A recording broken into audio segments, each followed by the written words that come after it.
জাতীয়তাবাদী যুবদলের আংশিক কেন্দ্রীয় কমিটি ঘোষণা করা হয়েছে।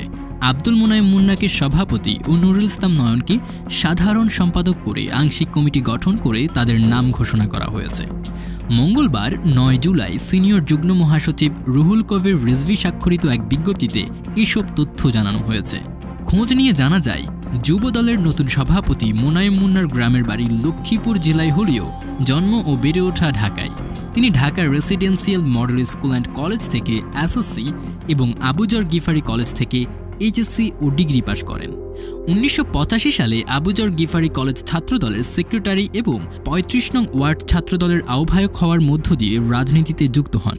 ১৯৮৬ সালে বৃহত্তর মতিঝিল থানা ছাত্রদলের সেক্রেটারি, ১৯৮৮ সালে মতিঝিল থানার সর্বদলীয় ছাত্র ঐক্যের আহ্বায়ক, ১৯৯০ সালে ঢাকা মহানগর ছাত্রদলের সহ সাধারণ সম্পাদক, ১৯৯১ সালে আবুজর গিফারি কলেজ ছাত্র সংসদের এজিএস এবং মতিঝিল থানা ছাত্রদলের সভাপতি নির্বাচিত হন।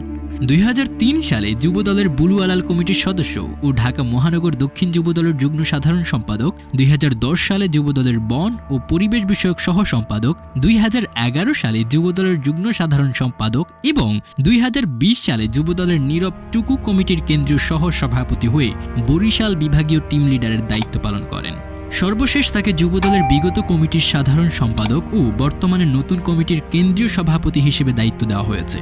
যুবদলের নতুন সভাপতি আব্দুল মোনায়েম মুন্না বলেন, গণতন্ত্র পুনরুদ্ধার, ভোটাধিকার প্রতিষ্ঠা ও ফ্যাসিবাদ বিরোধী আন্দোলনে দেশের যুব সমাজকে ঐক্যবদ্ধ করে বিএনপির ভারপ্রাপ্ত চেয়ারম্যান তারেক রহমানের নির্দেশনায় জাতীয়তাবাদী যুবদল কাজ করবে। মুন্না বর্তমান সরকারকে ফ্যাসিবাদী, অনির্বাচিত ও অবৈধ আখ্যা দিয়ে বলেন, আওয়ামী লীগ সরকার খুন গুমের মাধ্যমে পুলিশ ও প্রশাসন দিয়ে জোর করে ক্ষমতায় আছে।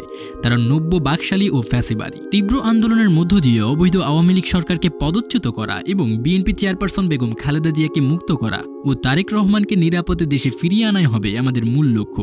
এদিকে দীর্ঘদিন পর যুবদলের কেন্দ্রীয় কমিটি ঘোষণা হওয়ায় নয়াপল্টনে দলীয় কার্যালয়ে পূর্ণাঙ্গ কমিটির পদপ্রত্যাশী ও মহানগরীর নেতাকর্মীরা প্রতিদিন জড়ো হচ্ছেন।